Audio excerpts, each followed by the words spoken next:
السلام عليكم ورحمة الله تعالى وبركاته. مرحبا بكم. دائما مع القراءة الصوتية لكتاب L'acteur et le système. C'est un ouvrage de Michel Crozier et Erhard Friedberg. Toujours avec la deuxième partie intitulée L'organisation et l'environnement. Chapitre 5. Le rapport à l'environnement comme processus de pouvoir et d'échange, les transactions à la frontière. L'environnement n'est pas un ensemble de variables indépendantes. Il constitue une série de systèmes ou de sous-systèmes très différemment structurés et il présente de ce fait une série de problèmes spécifiques que des acteurs organisationnels également spécifiques doivent résoudre. Ceux-là ne pourront le faire qu'en entrant en relation avec d'autres acteurs au sein et en dehors de l'organisation proprement dite et en s'engageant avec ceux-ci dans des relations de pouvoir et d'échange qui viennent donc étendre les limites du système d'action pertinent sous-jacent à l'organisation, mais qui, par leur régulation propre, définissent à leur tour les exigences de l'environnement et le type de réponse que les acteurs organisationnels pourront y apporter. En d'autres termes, de même que le fonctionnement interne d'une organisation doit être conceptualisé comme le produit d'un ensemble articulé de jeux dont les règles contraignent les acteurs y participant et à travers lesquels s'opère l'intégration partielle de leurs stratégies divergentes, de même les rapports à l'environnement peuvent être considérés comme les produits d'autres jeux qui débordent les frontières formelles de l'organisation et dont la logique et les règles propres, en définissant les possibilités et les capacités d'action des différentes parties prenantes, deviennent la médiation fondamentale des influences de l'environnement. Si l'on veut comprendre la dynamique qui peut s'instaurer entre une organisation et son environnement et saisir les processus d'échange et d'influence réciproque qui la caractérisent, il faut donc analyser la genèse, le maintien et les mécanismes de régulation de tels jeux ainsi que leur articulation au jeu proprement organisationnel. C'est ce que nous nous proposons de faire ici, en utilisant dans ce contexte élargi les mêmes concepts et le même mode de raisonnement stratégique que nous avons employé pour l'étude du système d'action interne d'une organisation. Premier point, la structuration de l'environnement, les relais organisationnels. Dans l'accomplissement de ces objectifs, nous l'avons déjà dit, toute organisation, quelle qu'elle soit, doit négocier avec son environnement. C'est dire que, dans les termes même de l'analyse stratégique, différents acteurs dans l'environnement pertinent d'une organisation détiennent face à elle des sources d'incertitude majeure et inéluctable qu'elle doit à tout moment chercher à contrôler et à maîtriser pour assurer son maintien et son développement. C'est ce qui explique qu'autour des rapports nécessaires à l'environnement se reconstituent des relations de pouvoir. En effet, pour contrôler ces sources d'incertitude extérieure, l'organisation doit tenter de stabiliser et de personnaliser ces univers abstraits et mouvants. Une première réponse possible à ce problème sera la création en son sein de services spécialisés dans les rapports avec tel ou tel segment de son environnement pertinent et chargé d'en connaître les problèmes et les tendances, bref, de l'informer sur ce qui s'y passe et de proposer des stratégies adéquates pour y faire face. Cela pose le problème analysé par Lawrence et Lorsch dans leur ouvrage précité, celui de la différenciation interne des organisations opérées par les nécessités des rapports à l'environnement. En effet, dans l'accomplissement de leur mission, les acteurs placés dans ces services spécialisés seront presque inévitablement amenés à s'identifier avec les besoins, les problèmes, voire les mentalités dans les segments de l'environnement distincts avec lesquels ils doivent maintenir de bons contacts et à les privilégier par rapport aux exigences du fonctionnement interne ou de la réussite de l'organisation dont ils font partie. A. Le concept de relais. Cette différenciation structurelle interne des organisations en fonction des nécessités d'organiser les relations avec leurs environnements pertinents ne constitue cependant qu'une partie de la réponse, car à leur tour, ces services plus spécialisés ne pourront convenablement remplir leur mission, c'est-à-dire toucher effectivement le segment de l'environnement visé qu'à travers la constitution d'un certain nombre de réseaux plus permanents structurés autour de quelques interlocuteurs ou relais privilégiés qui deviennent ainsi indispensables à leur action. Dans la réalité, ces relais peuvent être de nature diverse.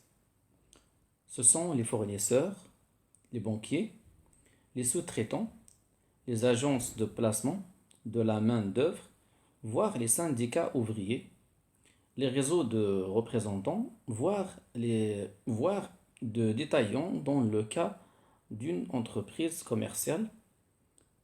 Ce peuvent être les associations de parents d'élèves, voire certains bailleurs de fonds dans le cas d'une école privée.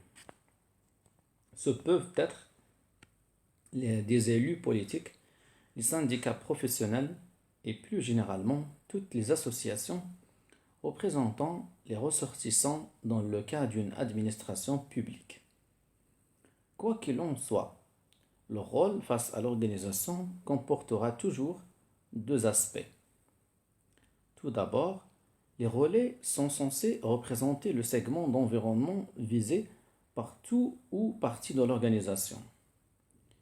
Ils sont choisis pour informer celle-ci de la situation qui caractérise leur segment respectif et des conséquences qui en découlent pour elle.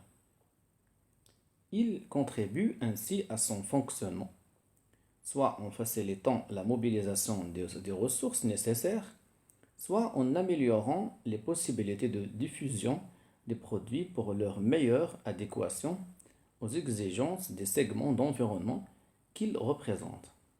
Or, ils ne pourront jouer cette partie de leur rôle qu'en établissant avec les représentants de l'organisation un certain nombre de règles plus ou moins explicites et formalisées selon les cas qui porteront sur les conditions générales d'obtention des ressources ou de diffusion des produits et qui, de ce fait, gouverneront en les régularisant les échanges entre l'organisation et son environnement pertinent. À travers ce processus, cependant, le rôle de représentant d'un segment d'environnement auprès de l'organisation se double d'une deuxième dimension qui est en quelque sorte l'image renversée du premier, celui de représentant de l'organisation et de ses intérêts auprès de leur segment d'environnement au sein desquels ils doivent imposer le respect des règles établies avec l'organisation. Bras allongés de l'environnement face à l'organisation. Les relais sont aussi les agents de celle-ci dans l'environnement. Ces deux aspects de leur rôle sont inséparables parce que complémentaires. L'un ne va pas sans l'autre. Structurellement, les relais ont une double face et doivent vivre avec les contradictions qui en sont la conséquence. Cette situation ambivalente des relais et les contraintes propres qui en découlent pour leur action permettent de comprendre l'étendue mais aussi les limites du pouvoir qu'ils contrôlent face à l'organisation et de caractériser le type et la logique du jeu qui s'instaurera entre ses partenaires. Dans la mesure, en effet, où ils parviennent effectivement à concilier et à remplir les deux fonctions souvent contradictoires de leur rôle, ils se retrouvent en position de force face à l'organisation pour laquelle ils sont alors des réducteurs d'incertitude indispensables. Et ils tirent de cette situation un pouvoir de chantage non négligeable face à l'organisation qu'ils utiliseront tout naturellement pour obtenir d'elle un certain nombre d'avantages en retour. En d'autres termes, tout comme les membres proprement dits d'une organisation, ils négocieront toujours, implicitement ou explicitement, leur capacité à réduire l'incertitude. Mais leur pouvoir, à cet égard, n'est pas illimité. La relation de dépendance est réciproque. En effet, tout en étant indispensables à l'organisation, ils en dépendent aussi puisqu'une partie plus ou moins importante de leur capacité d'action et de leur pouvoir propre, donc de leur possibilité de poursuivre leurs objectifs personnels, est liée précisément à leur fonction de relais, c'est-à-dire indirectement à l'existence de l'organisation dont ils deviennent ainsi au moins partiellement solidaires. Et le rapport de force qui prévaudra dans ces négociations sera à son tour fonction des contraintes de la situation et des atouts propres de chacun des partenaires adversaires qui y sont engagés, ainsi que de leur capacité respective de mobiliser effectivement ces atouts en leur faveur dans une relation donnée et notamment de leur capacité de faire monnayer par l'autre leur volonté de continuer la relation. B. La structuration des jeux entre segments organisationnels et relais, la logique du monopole. Dans l'analyse de ces relations, il importe de ne pas perdre de vue une de leurs caractéristiques essentielles qui les distingue nettement de celles prévalant entre une organisation et ses membres. La liberté en principe plus grande de chacun des partenaires adversaires de quitter la relation. C'est dire que la substituabilité de chacun des partenaires adversaires deviendra un des enjeux même, sinon l'enjeu central de toute relation de cet ordre. C'est là, nous semble-t-il, l'axe permettant d'interpréter de façon cohérente les mécanismes et principes de fonctionnement sous-jacents aux équilibres de pouvoir extrêmement différents que l'analyse empirique met en évidence entre une organisation et ses relais.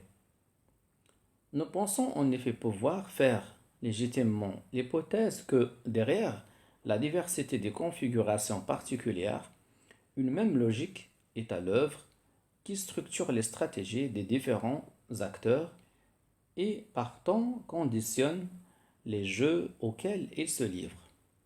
Cette logique, paradoxalement pour une société dite libérale, voire libérale avancée, est une logique de monopole. Non pas qu'il n'y ait des situations où chacun des partenaires adversaires aura en fait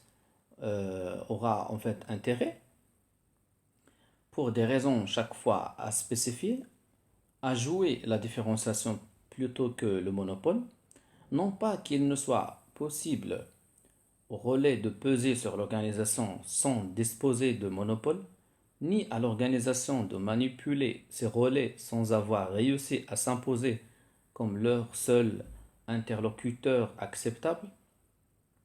D'autres jeux peuvent être envisagés dans lesquels on peut chercher à s'imposer non plus comme intermédiaire, mais comme informateur ou comme régulateur dans un ensemble concurrentiel ouvert. Mais s'il existe déjà des virtualités de cet ordre, le jeu prédominant est un jeu dans lequel chacun cherche à s'imposer face à l'autre comme le seul interlocuteur possible, tout en essayant de se ménager à soi-même des solutions et des partenaires de rechange.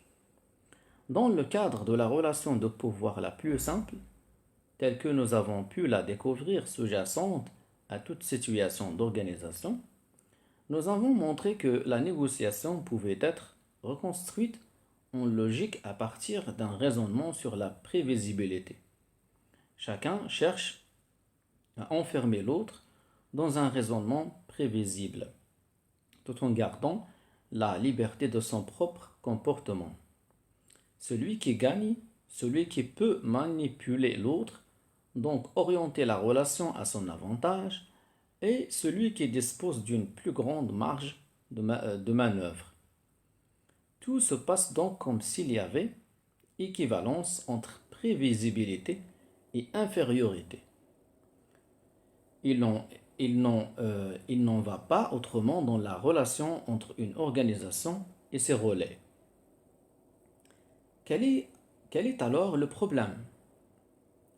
Il s'agit pour chacun des deux partenaires d'accaparer une certaine fonction sociale dans un ensemble très peu structuré, au sens de consciemment organisé, et donc extrêmement lourd et difficile à connaître, et à plus forte raison à transformer, représenter une demande sociale, c'est-à-dire la constituer, l'ordonner, la rendre opérationnelle en la représentant, dans le cas du relais, satisfaire une demande sociale qui existe et qu'elle a éventuellement contribué à créer, peu importe ici, dans le cas de l'organisation.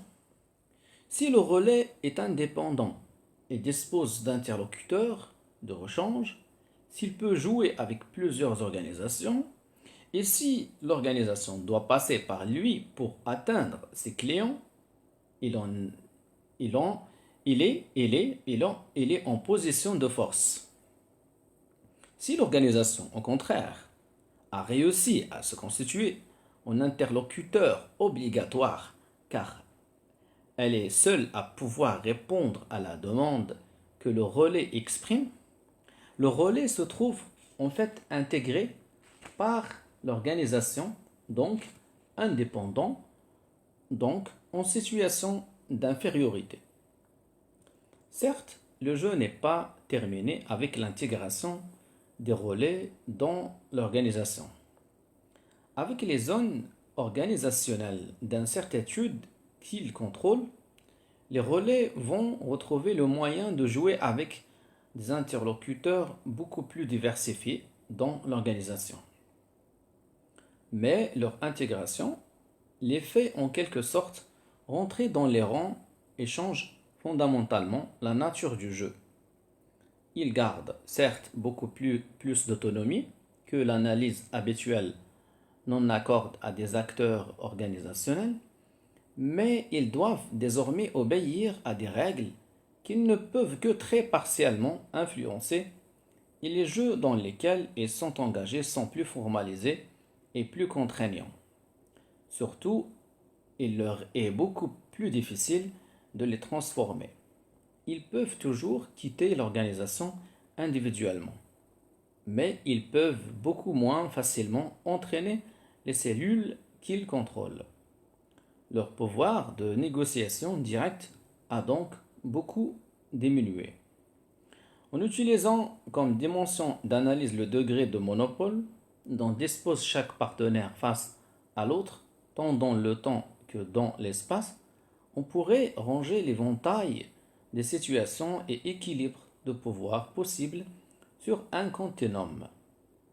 À l'un de ces extrêmes, on trouverait un système de négociation biaisé en faveur de l'organisation dans la mesure où celle-là se trouve en situation de monopole, et où, de ce fait, l'environnement n'a que peu de moyens de sanction par rapport à elle. À la limite, on assistera à la colonisation des relais par les exigences internes de l'organisation. Une première illustration concrète pourrait en être fournie par les relations de sous-traitance qui lient telle ou telle grande entreprise à une foule de petits fournisseurs ne travaillant que pour elle. Un autre exemple serait les relations qui s'instaurent entre un parti politique très idéologisé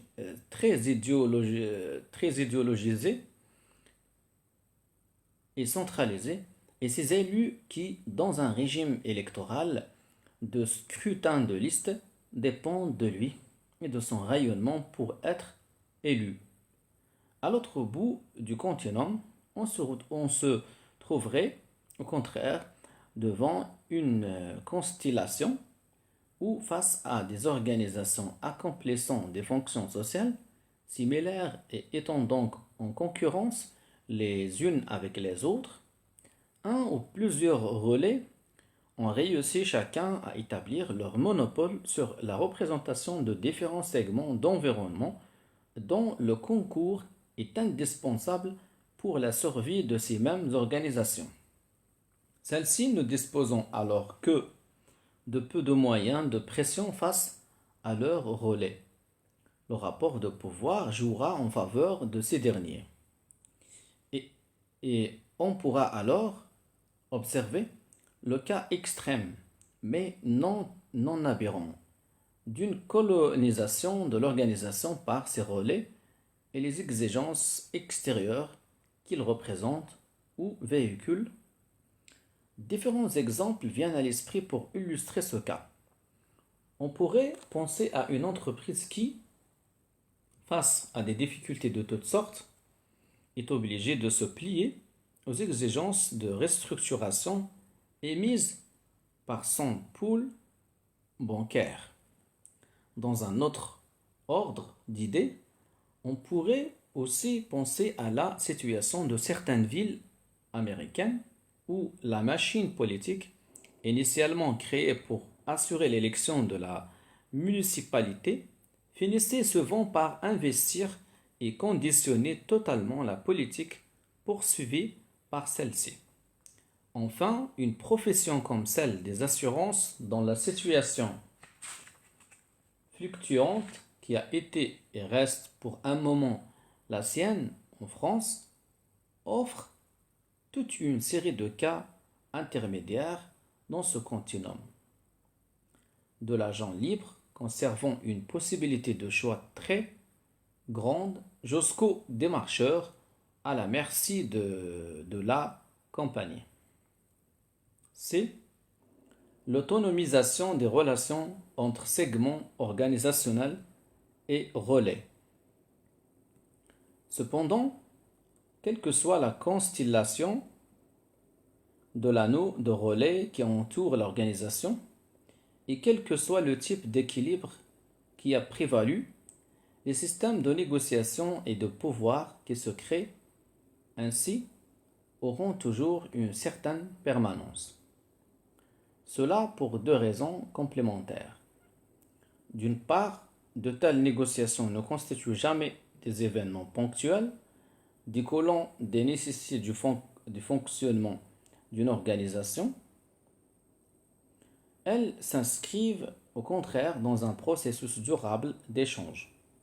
De ce fait, les systèmes de relations qui les médiatisent auront tendance à perdurer. D'autre part, chaque partenaire a intérêt à maintenir un minimum de stabilité dans la mesure où chacun retire de cette relation un pouvoir spécifique qui accroît sa propre capacité de poursuivre ses objectifs. En effet, plus leurs relations avec leurs relais dans l'environnement sont stables, plus les acteurs du segment organisationnel correspondant pourront s'appuyer sur ces relations et sur ces relais pour renforcer leurs mains dans leur stratégie intra-organisationnelle. Réciproquement, pour les relais, Plus sont stables les relations qui leur permettent d'avoir accès à l'organisation et d'influencer le produit de celle-ci, plus ils peuvent en tirer du pouvoir auprès de la clientèle qu'ils représentent et renforcer par là leur rôle de représentant. Bref, donner au moins partiellement satisfaction à l'autre constitue pour chacun des deux partenaires un moyen commode pour accroître sa propre capacité d'action. Les enjeux sont interdépendants. La prégnance déjà mentionnée est soulignée d'une logique de la recherche d'un monopole de relations, logique qui sous-tend des transactions entre segments organisationnels et leurs relais respectifs, trouve ici une de ses principales explications.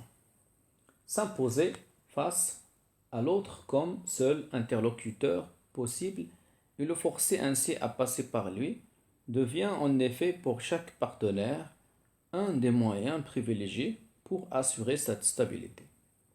Cela se traduira sur le plan empirique dans les comportements bien connus de la chasse gardée, mais aussi du chantage au court circuitage.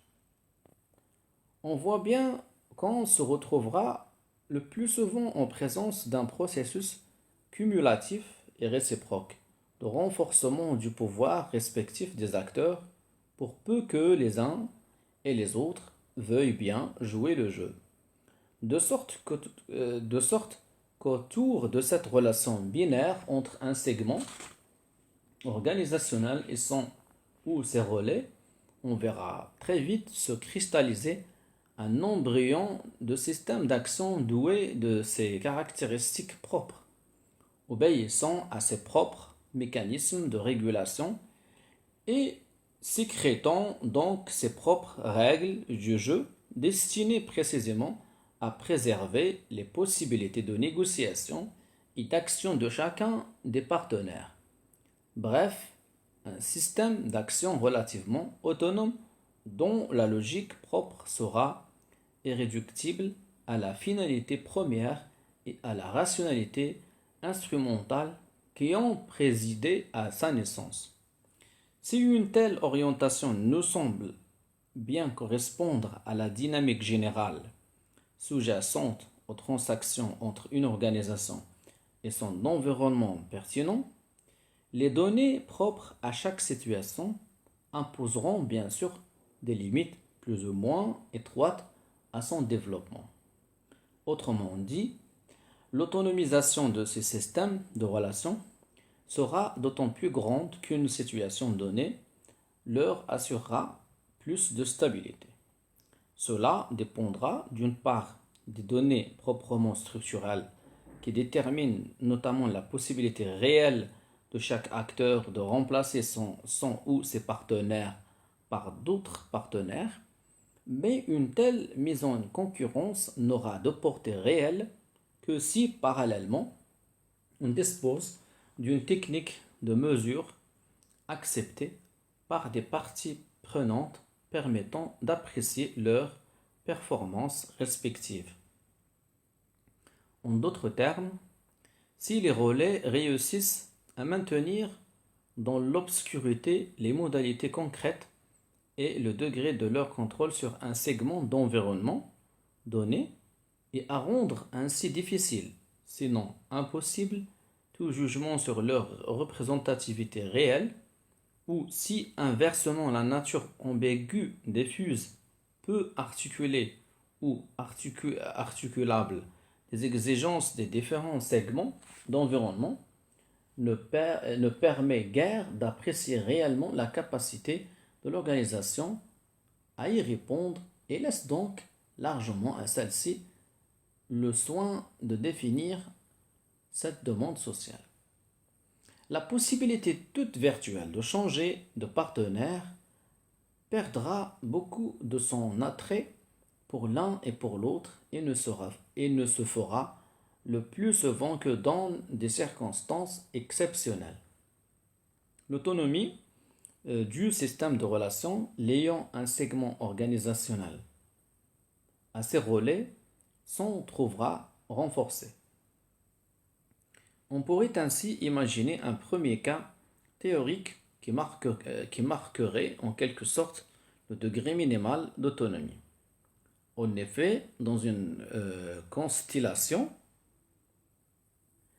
où tant l'organisation que ces relais se trouvent en situation de concurrence parfaite et où existe une technique de mesure permettant d'apprécier les résultats des uns et des autres, le jeu de pouvoir des acteurs se trouve étroitement soumis à une rationalité instrumentale.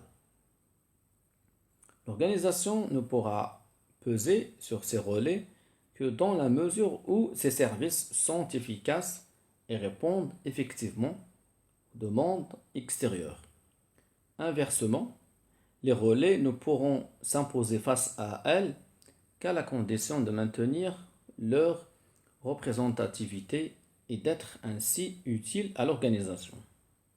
Chaque partenaire se trouvant contraint par les nécessités de son rôle. Le système de relations ne disposera que de peu d'autonomie. À l'autre extrême, on pourrait imaginer un deuxième cas théorique où cette autonomie serait maximale. En effet, si tant l'organisation que ses relais disposent d'un monopole face à l'autre, et si les résultats de l'action des uns et des autres ne sont guère mesurables, la stabilité du jeu se trouve en quelque sorte inscrite dans les faits. À moins d'un bouleversement radical des données, chaque partenaire est obligé de passer par l'autre et de coopérer avec lui, quelles que soient les satisfactions réelles que l'on obtient. On assistera alors à la constitution d'un système de relations extrêmement intégré et autonome où les phénomènes d'identification entre acteurs, de complicité, voire de symbiose, pourront se développer librement de part et d'autre et qui, de ce fait, aura tendance à perdurer bien au-delà des conditions qui lui ont donné naissance. En s'épaulant les uns les autres, segments organisationnels et relais se coloniseront mutuellement. Quel que soit cependant leur degré d'autonomie par rapport à leur finalité instrumentale, on voit bien que ces systèmes de relations constitueront toujours une contrainte propre qui pèsera sur le fonctionnement interne d'une organisation et sur sa capacité de développement et de changement. Bien loin de n'être qu'une courroie de transmission des influences extérieures sur le système interne, l'organisation des rapports à l'environnement peut devenir un facteur supplémentaire de rigidité. En effet, sans être totalement colonisés par leurs relais, les différents acteurs qui, dans l'organisation, sont en contact avec eux, n'en dépendent pas moins d'eux pour leur action. Il s'ensuit qu'ils ne pourront redéfinir leurs objectifs et partant leur stratégie qu'à la condition de changer l'équilibre des relations avec ceux-ci ou de tisser de nouveaux réseaux de solidarité avec l'extérieur.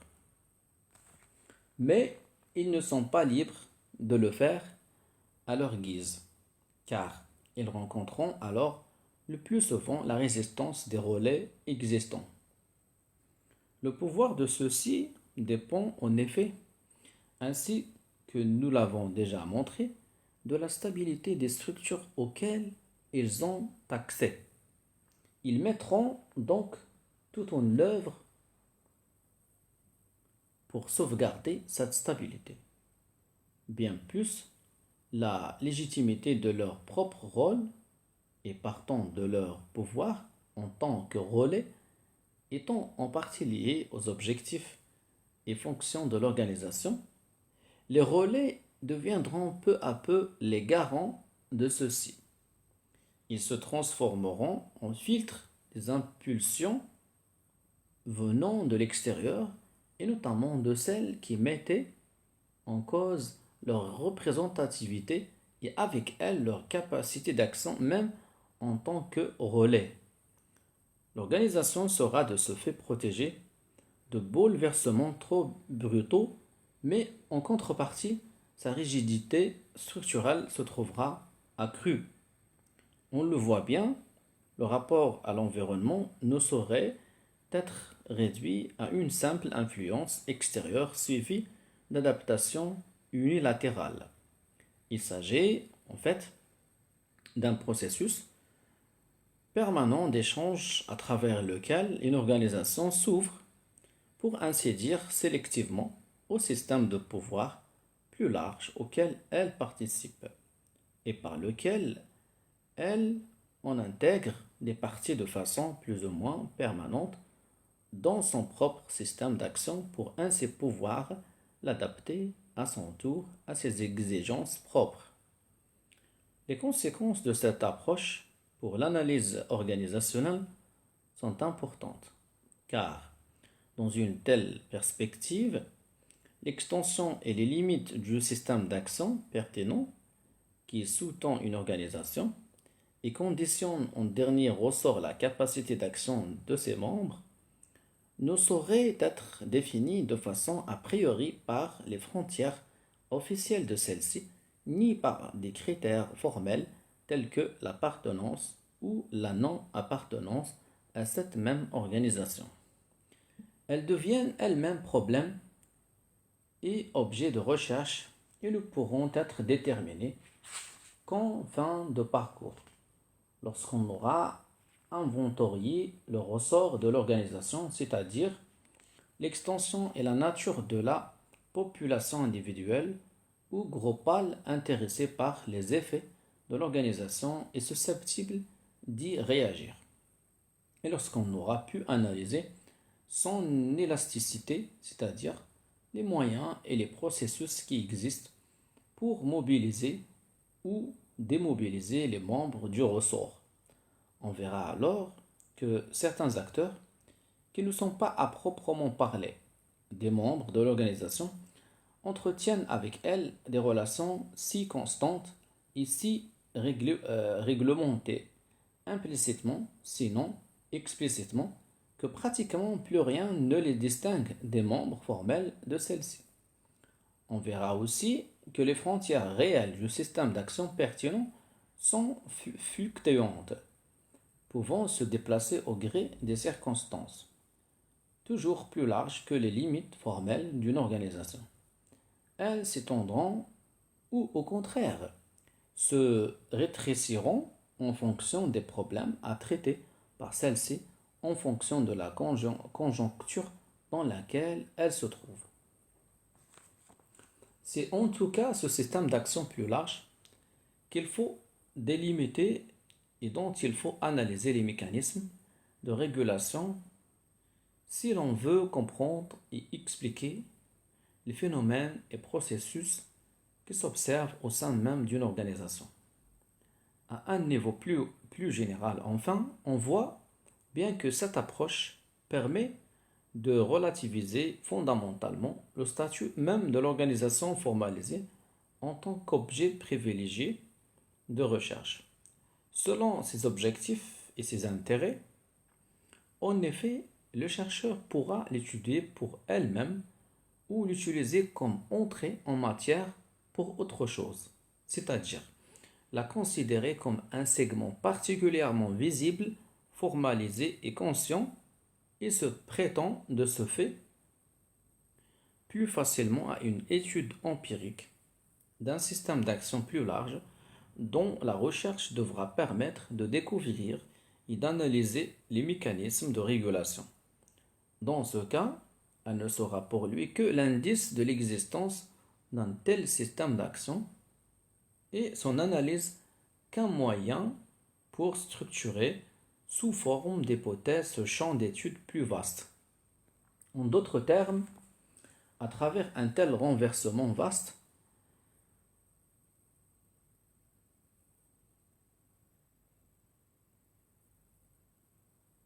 en d'autres termes, à travers un tel renversement des priorités de recherche, L'analyse stratégique des organisations dans leur environnement peut devenir un moyen heuristique particulièrement fécond pour l'étude des systèmes d'action plus diffus qui, à tous les niveaux, structurent l'action collective des hommes. Deuxième point,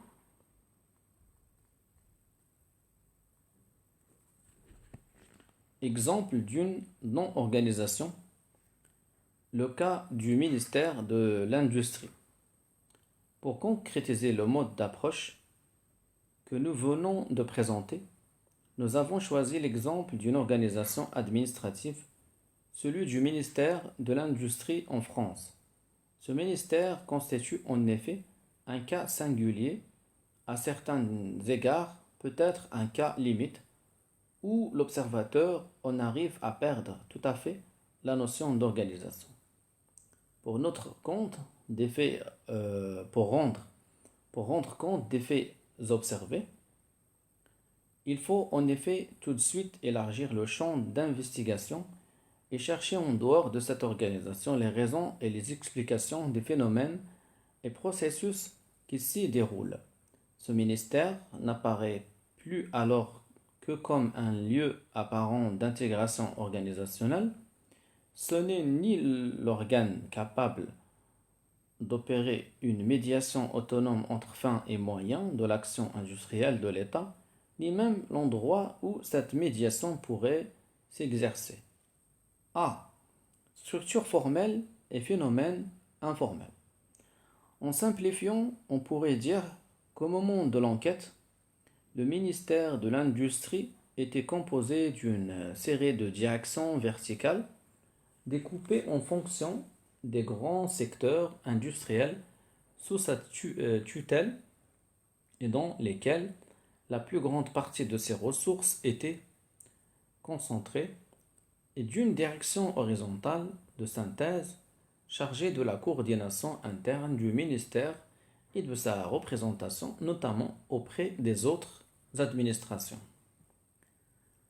Instance de médiation et de contact entre intérêts étatiques et industriels, les directions verticales avaient une double mission. Elles devaient suivre et analyser au jour le jour l'évolution et les problèmes de leur secteur industriel en vue d'en informer les instances administratives concernées et de proposer et de préparer des actions ou interventions appropriées.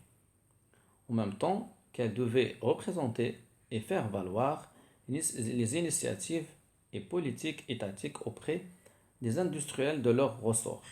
La direction horizontale, quant à elle, avait un rôle plus proprement administratif. Sa création correspondait à la volonté de rationaliser et surtout d'unifier les initiatives sectorielles des directions verticales et de renforcer ainsi la position de négociation du ministère à l'extérieur, à travers notamment l'élaboration d'un ensemble d'informations et de connaissances permettant la définition d'une stratégie intégrée et hiérarchisée du développement industriel. Le tout, enfin, était chapeauté par le ministre et son cabinet, sorte de conseil privé d'une quinzaine de membres recrutés parmi les hauts fonctionnaires venant du ministère lui-même, mais surtout d'autres administrations. Cette description sommaire d'une structure formelle, somme toute banale, doit être complétée par deux autres remarques. La première de ces remarques concerne la configuration particulière des systèmes de décision étatique en matière industrielle en France et la place qui détenait le ministère de l'Industrie. Celui-là, en effet, disposait de très peu de moyens propres. L'action de l'État en la matière était prise plus vaste. L'action de l'État en la matière était prise en charge, en fait, par un système de décision beaucoup plus vaste composé d'une multiplicité de centres de décisions dispersées à travers l'appareil administratif ou para-administratif et poursuivant chacun dans son domaine ses propres objectifs de façon relativement autonome et surtout cloisonnée. De sorte que pour la plupart des décisions importantes en la matière, le ministère de l'Industrie ne pouvait agir seul, mais avait besoin de convaincre et d'entraîner au moins un, sinon plusieurs autres acteurs administratifs concernés. Bref, sa capacité d'action dépendait largement de sa capacité de persuasion et d'influence auprès d'autres administrations. La deuxième remarque concerne les caractéristiques plus informelles du ministère qui conditionnent profondément les modalités de son fonctionnement. C'était d'une part la prédominance et la prégnance de la verticalité comme principe d'organisation du ministère qui se trouvait éclaté en une multiplicité de directions verticales jalouses de leurs prérogatives cloisonnées les unes par rapport aux autres y vivant et travaillant en quelque sorte en circuit fermé avec leur secteur industriel. L'enracinement et la capacité de résistance d'un tel mode de fonctionnement étaient attestés par l'échec patent des tentatives répétées de créer une direction horizontale de synthèse, capable d'intégrer le ministère et de coordonner effectivement les initiatives éparses de ces directions. C'était d'autre part l'existence au sein du ministère d'une structure d'influence et de pouvoir nettement déséquilibrée en faveur de certaines directions. Cette inégalité entre directions verticales, qui était contraire, bien sûr, à l'égalité formelle de l'organigramme, mais aussi plus forte, semblait-il, que dans d'autres ministères comparables, marquait tous les aspects de la vie organisationnelle du ministère de l'Industrie et aboutissait à créer un véritable fossé entre les directions fortes et d'autres faibles, des directions prestigieuses et d'autres qui ne l'étaient pas.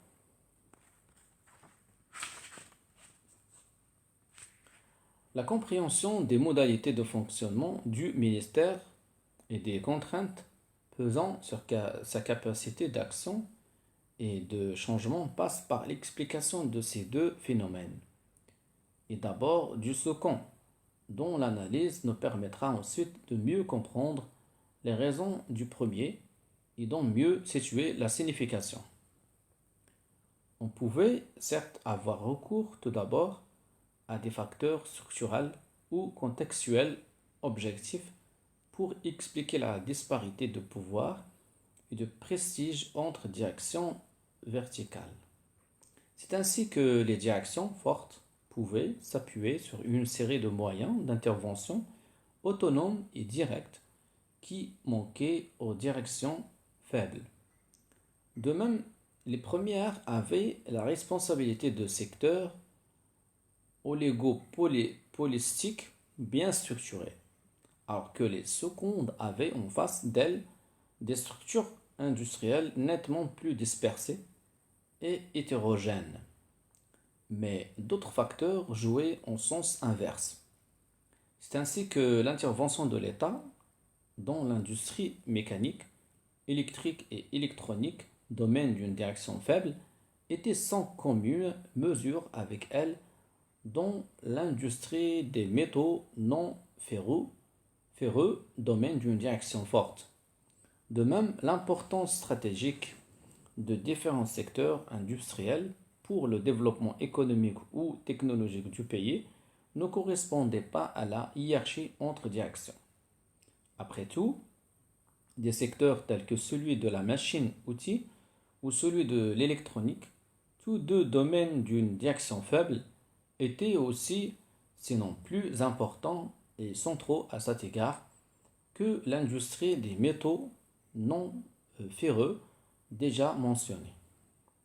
Il n'est sans doute pas utile de continuer cette énumération. L'explication à ce niveau rester partielle, sinon franchement contradictoire. La situation s'éclairait mieux, en revanche, lorsqu'on centrait l'analyse non plus sur les structures des services ministériels ou sur telle ou telle caractéristique de leurs environnements, mais sur le problème auquel ces services étaient confrontés en tant qu'acteurs dans les systèmes de décision de l'État en matière industrielle et sur l'ensemble des ressources et contraintes qui délimitaient leur marge de manœuvre dans ce contexte élargi. B. Hiérarchie entre direction et système d'action. En gros, en grossissant et simplifiant l'analyse, on pourrait dire que ce problème est celui de l'élaboration, par ces services, d'une expertise propre qui puisse fonder leur capacité d'influence tant auprès des industriels de leur ressort qu'auprès de leurs interlocuteurs administratifs. Ce sont les configurations particulières des systèmes d'action dont ces services sont tributaires dans ce processus et dont les régulations propres délimitent étroitement leur capacité d'action qui permettent de comprendre la hiérarchisation particulière du ministère et indirectement la persistance d'une structure verticale éclatée et cloisonnée. Au-delà du cadre plus favorable déjà mentionné dont elle disposait et qui a certainement contribué à leur réussite, la capacité d'influence et d'action, bref, le poids et le pouvoir plus grand des directions fortes semblaient en effet liés directement à leur capacité de mobiliser et de manipuler des réseaux de relations et de relais à l'extérieur grâce à la présence au sein du ministère et notamment du cabinet du ministre dans les différents centres de décision administratifs et dans les secteurs industriels de leur ressort de dirigeants liés par une formation et une carrière commune, à savoir des membres du corps des mines. Tout d'abord, la présence des ingénieurs des mines à la tête des entreprises du ressort de ces directions comportait un certain nombre d'avantages. Du fait d'une formation et d'un début de carrière en commun, les dirigeants de part et d'autre de la barrière parlaient le même langage et étaient unis par des liens interpersonnels souvent étroits. Accédant de ce fait plus facilement aux informations nécessaires, les fonctionnaires de ces directions se trouvaient dans une position meilleure pour élaborer une stratégie industrielle cohérente pour leur secteur, le plus souvent d'ailleurs avec la collaboration directe des entreprises concernées. À ce premier réseau vertical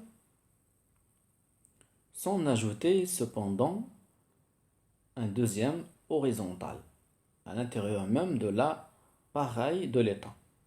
En effet, à travers les membres du corps des mines, les directions fortes disposaient de relais dans tous les centres de décision importants. En outre, elle employait elle-même des membres des autres grands corps chargés le plus souvent des relations avec leur secteur administratif d'origine, de sorte qu'elles étaient là aussi capables d'entretenir des relations informelles et suivies avec les autres administrations concernées par leurs problèmes et de se tenir informées des activités, préoccupations et projets de celles-ci. Les directions fortes se trouvaient ainsi au centre de réseaux d'information et de relations qui leur permettaient de contrôler, au moins partiellement, leurs environnements pertinents et qui avaient fourni les fondements d'un processus cumulatif de renforcement de leur rôle. Grâce à leur contact étroit avec les états-majors des entreprises, elles pouvaient renforcer leur rôle d'expert, ce qui faisait d'elles des interlocutrices recherchées par les autres administrations et leur permettait de mieux faire valoir leur point de vue dans les négociations interministérielles dont dépendaient la plupart des décisions en matière de politique industrielle. Leur poids plus grand dans les systèmes de décision politico-administratifs qui ont résulté renforcer leur position face à leurs industriels pour lesquels il devenait de bonne politique de s'adresser à eux et de leur fournir les informations demandées. Cela, à son tour, renforçait leur position d'experts et ainsi de suite. En tant que groupe restreint et homogène de hauts fonctionnaires, le corps des ingénieurs des mines jouait de toute évidence un rôle absolument central dans la genèse et le fonctionnement satisfaisant de ces réseaux d'information et de relations.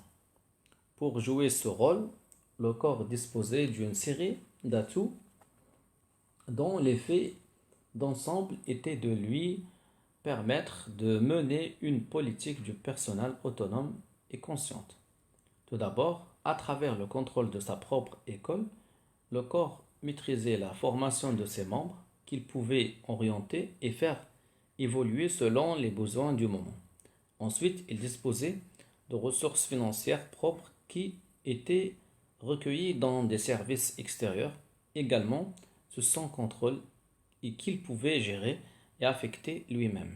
Enfin, grâce à ses prérogatives formelles et informelles, grâce aussi à ses relais et relations dans le monde à la fois administratif et industriel, il était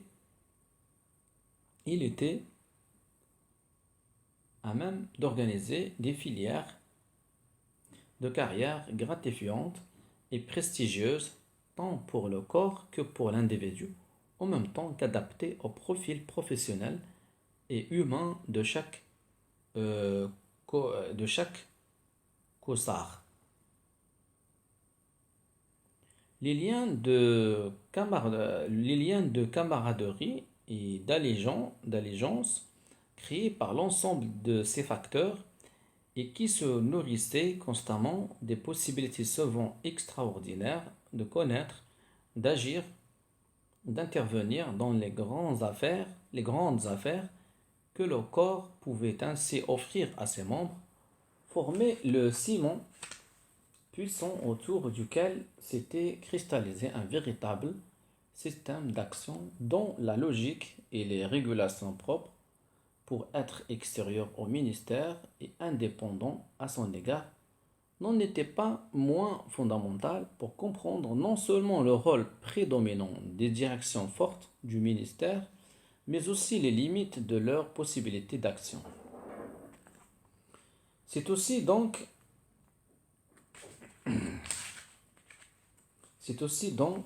C'est aussi dans la configuration et la qualité des réseaux de relais à la disposition des directions faibles qu'il fallait chercher l'explication de leurs difficultés et de leur affaiblissement progressif.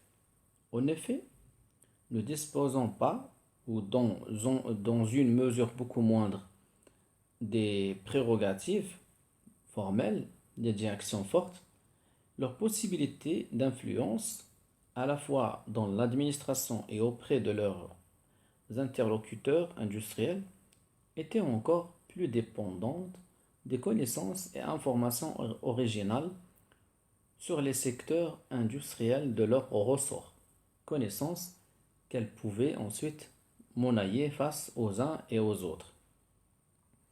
Or, le type de relais qu'elles pouvaient utiliser pour bâtir leurs relations avec le monde industriel, et qui est déterminé en grande partie, comme nous le montrerons ci-après, leur organisation interne, rendait extrêmement difficile le développement, l'exploitation et la mise en forme de telles connaissances et informations. Chacune de ces directions était divisée en un certain nombre de services spécialisés par produit et ou par technique de fabrication. Très cloisonnés entre eux, ces services fonctionnaient en vase clos, mais en liaison étroite avec les syndicats patronaux de leurs branches respectives, syndicats qu'ils considéraient en quelque sorte comme leur prolongement dans le monde industriel. car la structure des directions trouvait son répondant dans le monde patronal, dont les organismes représentatifs étaient également structurés par produits ou techniques de fabrication. Entre ces deux partenaires, les différents services, les directions faibles et leurs syndicats patronaux respectifs s'étaient peu à peu cristallisés des systèmes de relations extrêmement stables dont la permanence était fondée sur un échange incessant d'informations et de légitimité. En effet, chacun y trouvait son compte. Aux fonctionnaires, ces systèmes de relations fournissaient des informations sur leur branche, des moyens de contact avec un environnement dispersé, et grâce à l'appui des syndicats, un début de légitimation des mesures étatiques.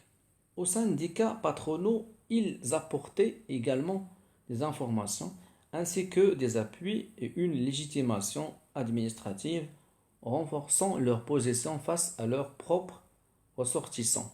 Enfin, chacun trouvait dans l'existence de l'autre une justification du maintien du statu quo et un obstacle effectif à des velléités, voire des volontés de changement. Mais quelle que fût la raison du maintien de tels systèmes de relations, que nous ne pouvons ici que constater, leur persistance comportait des conséquences directes sur la capacité d'action des directions faibles en affectant profondément la nature des connaissances et compétences qu'elles pouvaient développer. En effet, interposant un écran entre les entreprises et les services de ces directions, il rendait ceux-ci largement dépendants des syndicats professionnels pour le recueil et l'élaboration des informations nécessaires. Or, de toute évidence, ceux-ci n'étaient pas de simples courroies de transmission, mais des acteurs autonomes avec des stratégies et des objectifs propres pour la réalisation desquels la possession d'informations sur leur branche était un atout important et parfois le seul qu'ils pouvaient monnayer face aux services ministériels. Les informations qu'ils transmettaient effectivement n'étaient donc pas neutres, mais colorées et biaisées par leurs préoccupations et les contraintes de leur situation. En règle générale, ces informations fournissaient une image nivelée de la branche, une image ne mettant pas en question les équilibres de pouvoir prévalents au sein de celle-ci et ne permettant pas non plus de décerner et de connaître les problèmes concrets des entreprises, ni leurs performances réelles et différenciées. Cela d'autant moins que, d'autre part, ces systèmes de relations correspondaient à un découpage institutionnel fondé sur le produit, la matière première utilisée ou la technique de fabrication. Un tel découpage escamote l'entreprise en tant qu'acteur économique parfaitement adapté aux exigences de la répartition et du contingentement de l'immédiat après-guerre où l'action du ministère devait nécessairement se faire par produit. Il apparaissait de plus en plus dépassé par l'évolution économique et industrielle. Ignorant de la sorte largement le moteur de la vie économique et n'ayant le plus souvent à leur disposition qu'une information fractionnée, partielle et biaisée des problèmes de leur branche, les directions faibles se sont avérées de plus en plus incapables d'élaborer les critères, voire une stratégie d'ensemble pouvant guider les interventions de l'État dans les secteurs industriels de leur ressort. La conséquence en a été à terme une perte de confiance des autres centres de décision administratifs et la diminution concomitante de la capacité des directions faibles de faire prévaloir leurs propositions dans les négociations interministérielles. Pour compenser cette perte de pouvoir, elles ont eu tendance à utiliser à fond les moyens réglementaires et procéduraux restants et à soigner leurs relations avec les syndicats patronaux dont le contact et la confiance devenaient pour elles un atout essentiel, voire indispensable. Ceci a accentué leur coupure de la réalité industrielle, ce qui a augmenté leur faiblesse et ainsi de suite. C'est l'organisation ou système d'action. Renforcement cumulatif dans un cas, affaiblissement cumulatif dans l'autre. Dans les deux cas, on ne peut comprendre et expliquer ces processus qu'en saisissant les contours, les équilibres de pouvoir et les règles du jeu des systèmes de relations et d'échanges qui se sont constitués autour des transactions entre les segments organisationnels et les acteurs pertinents dans leurs environnements, et dont la logique et les contraintes spécifiques conditionnent les capacités d'action et de changement des uns et des autres. Les difficultés des directions horizontales, leur incapacité à unifier la politique du ministère et à coordonner les initiatives éparses des directions verticales nous pouvaient surprendre dans cette perspective, car loin de n'avoir que des répercussions intra-organisationnelles, toute tentative de coordination de leur part affectait, si elle était effective, la capacité de négociation des différents segments organisationnels face à leurs partenaires dans l'environnement et atteignait ainsi les ressorts même de leur capacité à remplir leur mission. Au-delà de ces facteurs conjoncturels, la raison profonde des échecs répétés des directions horizontales résidait bien dans leur incapacité à transformer les ressorts et les règles du jeu de ces véritables organisations qui étaient les systèmes d'action à travers lesquels les services ministériels s'articulaient à leurs environnements et dont ils tiraient les ressources nécessaires à leur action. Nous sommes loin, on le voit, d'un schéma où des changements dans l'environnement entraînent des changements correspondants au sein de l'organisation. Si adaptation il y a, elle n'est ni automatique, ni uniforme, ni unilatérale. Un même affaiblissement du rôle et du poids du ministère à la suite d'une évolution d'ensemble des systèmes d'intervention de l'État en matière industrielle est amorti par les directions fortes qui, grâce aux ressources fournies par leur système d'action, parviennent à s'y adapter avec succès alors qu'ils déclenchent un processus régressif chez les directions faibles, comme le montre la persistance de plus en plus anachronique et dysfonctionnelle de leur système de relations avec les syndicats patronaux qui ont conduit finalement à la sclérose progressive et mutuelle des deux partenaires. On est loin aussi d'un schéma où le type de structure influence directement le type de fonctionnement et le niveau de performance de l'organisation.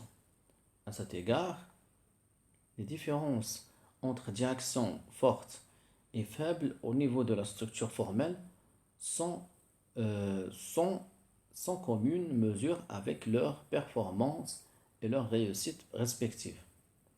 Il faut donc relativiser les données structurelles, l'organisation telle qu'elle se présente d'emblée avec ses limites, ses chaînes hiérarchiques, ses procédures de coordination, son unité et son intégration apparente doit céder la place à l'analyse des multiples systèmes d'action qui l'englobent mais la dépassent toujours et qui constituent le cadre contraignant à l'intérieur duquel les acteurs peuvent développer leur stratégie. Voilà, donc j'arrive à la fin de ce chapitre, chapitre 5. Dans la prochaine séance, je vais lire le chapitre 6, organisation et culture.